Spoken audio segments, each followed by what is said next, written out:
amigos, recado lindo para nós do Salmo 17, escrito pelo rei Davi. O que ele falou, missionário, é algo que eletriza o coração. É uma oração que ele fez ensinando para nós como orar. Ouve, Senhor, a justiça e atende o meu clamor. Se Deus não ouvir a justiça que você vai pronunciar, que você descobriu na Bíblia, o direito que você tem àquela bênção, Ele não vai ouvir o seu clamor. Mas se você fizer ele ouvir a justiça, pela sua confissão, pela sua determinação, ele vai ouvir o seu clamor. E o que mais que ele vai fazer?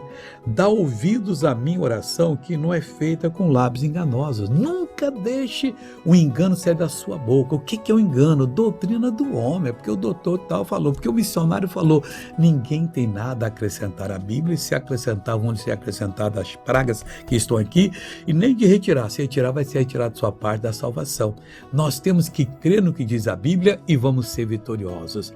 Deus te abençoe em nome de Jesus. Veja esse testemunho, eu já volto. O médico confirmou que eu estava com desgaste no osso da bacia. Toda vez que eu ia trabalhar, eu tinha que eu tinha que tomar remédio para conseguir trabalhar, que eu sentia dor direto.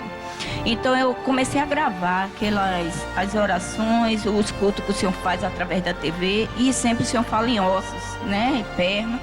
Eu nunca mais, tem mais de 2 meses que eu não tomo um comprimido. Só que eu não estava podendo fazer isso.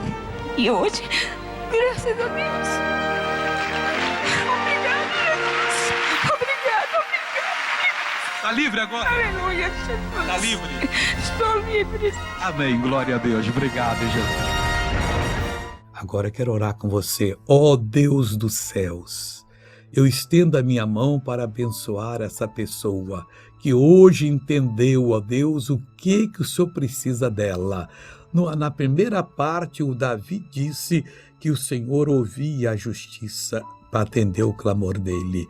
E na segunda, a oração não era de lábio mentiroso. Pai, eu mando, mal sai desta vida, em nome de Jesus. Bom dia.